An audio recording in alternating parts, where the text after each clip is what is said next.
Hello, it's time to build the foundations. I'm not feeling very motivated. Perhaps I need a motivational speech. Hi, my name is Irrelevant, and I'm building an excessively complicated extension. It's an extension that's going to stay up. Now, how do I know it's going to stay up? People often ask me this. What's your secret? How do you know it's going to stay up? And I tell them, well, you've got to build it right. Build it right from the ground up. I'm talking about foundations. It's got to have good foundations, solid foundations, really solid foundations. And you've got to work at those foundations until they're right. And sometimes they say to me, what are you going to make them out of? You're going to make them out of straw? And I say, no, I'm not going to make them out of straw. And they say, well, you're going to make them out of sticks then? And I say, no, I'm not going to make them out of sticks. And they say, well, maybe bricks. And I say, what are you, some kind of little piggy? No, I'm going to make them out of concrete. And they say, well, what about the excessive carbon footprint of the concrete? And I say, okay, it's a sore point. Building control made me do it. But that's what we're going to make them out of. We're going to make them out of concrete. And they're going to be solid. And they're going to be right. My foundations are solid. I have solid foundations. My foundations are solid. Solid. I have solid foundations. My foundations are solid. Solid. My foundations are solid. My foundations are solid.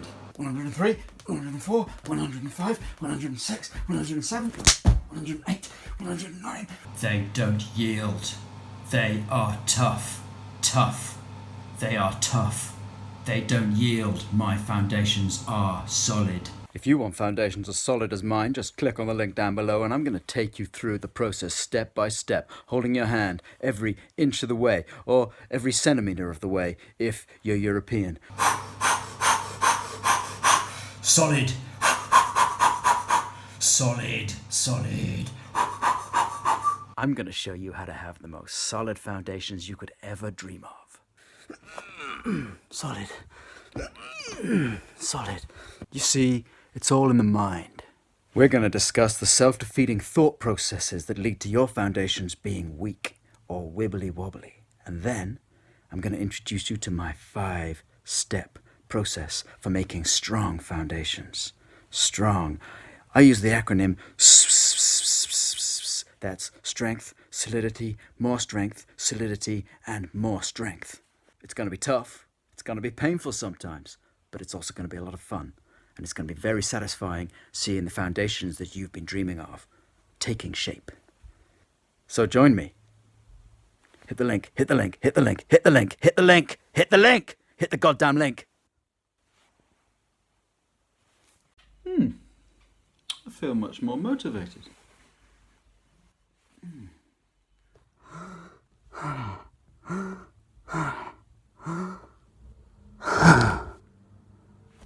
That's episode 8.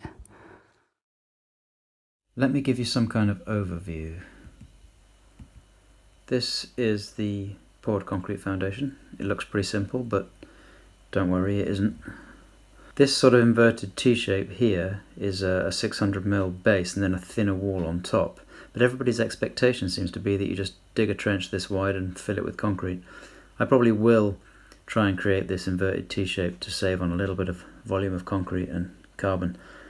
Over here, this bit of the foundation is going to be poured underneath the existing extension before it's demolished. And over here is the new person hole containing the new sewer connection, and from there I'm going to take a pipe through this new foundation and bring it up inside the building here in case I need a connection. This bit of the foundation is extra deep because there's a public sewer running through the yard here, and this bit of the foundation is underneath the party wall. Party!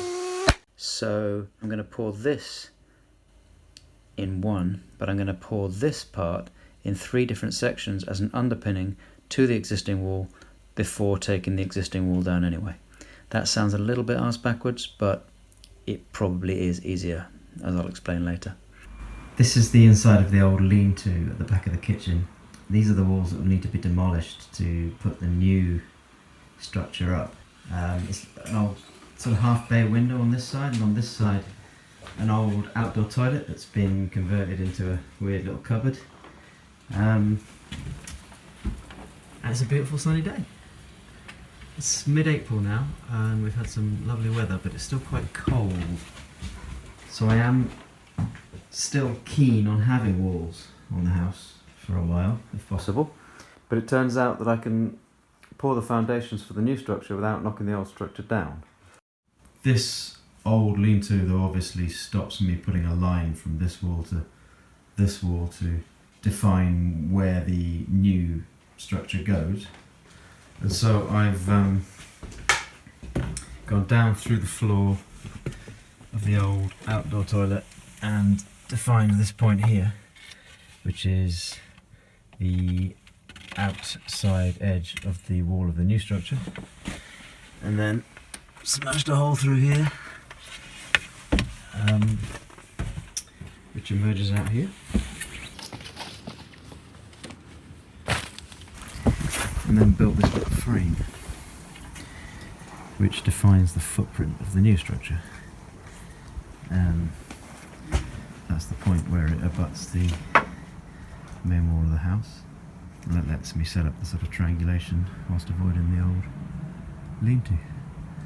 So from that I can set up the lines for the trenches of the foundations, and we're free to start digging.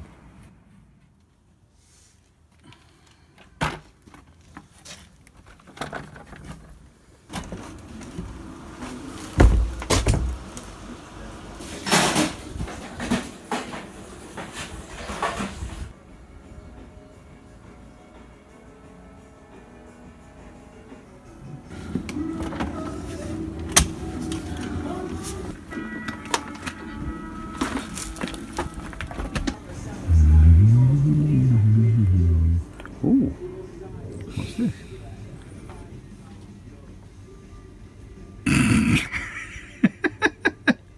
I'm tired.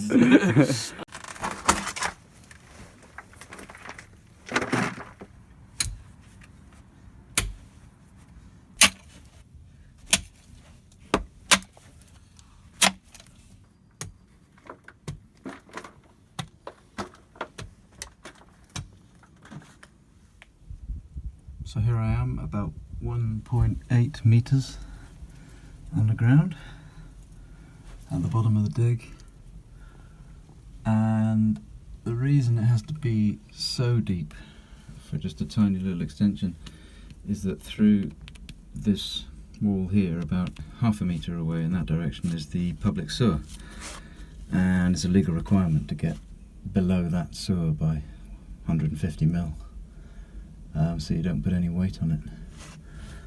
You can see all the different layers that we've cut through as we come down. This is clay with quite a bit of rock in it, and then there's a hard layer that you cut through and it goes soft again down through here. And you can see that when it's freshly cut, the London blue clay is quite a beautiful colour. It's got this sort of black streak through it. After an hour or so, it oxidizes and turns brown. You can see the colour gradient here as I'm digging. This clay apparently was laid down at the beginning of the Eocene period, which is 56 million years ago, when this was a warm water seabed. And apparently there's quite a lot of fossils in it, and shark's teeth and stuff like that. Anyway, on we go. I thought I was done, but this is the trench that keeps on giving. It's just given me this, which is one last little gift from the underworld. One last pipe system.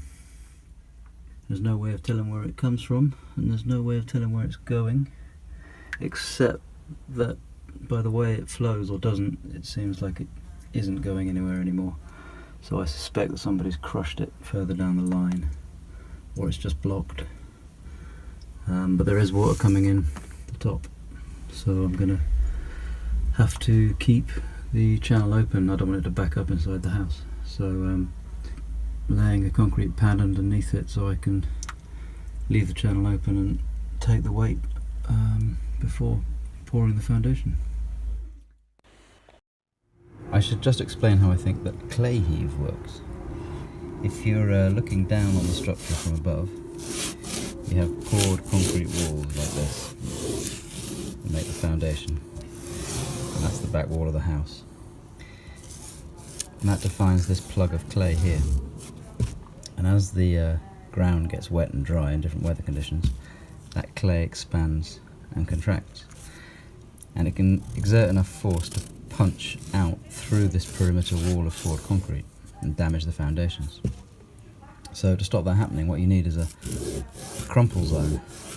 You need a compressible material that will take up the movement of the expansion and contraction of the clay without damaging the concrete.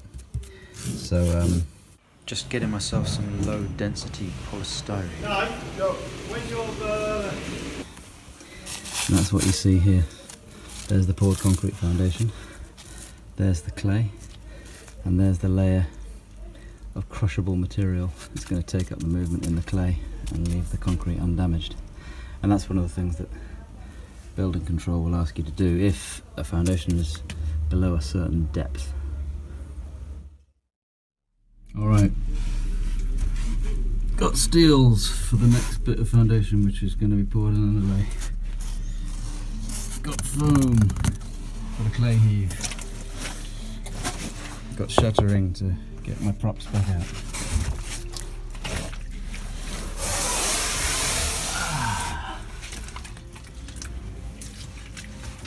Got some reinforcement for where it goes shallow. That's the old land drain inside a brick channel. Inside that box there is the new sewer laid in pea shingle. And then going on in there is the wall keyed and ready to pour against. I got him. I'm ready to go. This is a volumetric concrete mixer that mixes the exact amount of concrete that you want. And 3 of us managed to pour about 5 cubic meters of concrete into the foundations over the course of about half an hour using wheelbarrows. It was pissing it down the entire time, but the volumetric mixer can also adjust the water content of the mix accordingly. As you can imagine, I didn't shoot much video. So that's the whole of this section poured. Then I underpinned the garden wall in 3 sections, mixing the rest of the concrete in the small machine. Here it is then. I'm ready to pour the last section of the foundations, connecting this bit over here with this big pour. It's all tied together with steels and I've keyed the surfaces. I got the machine and I got the ballast. There it is. The last of the foundations are laid. My foundations are strong. It's not a joke.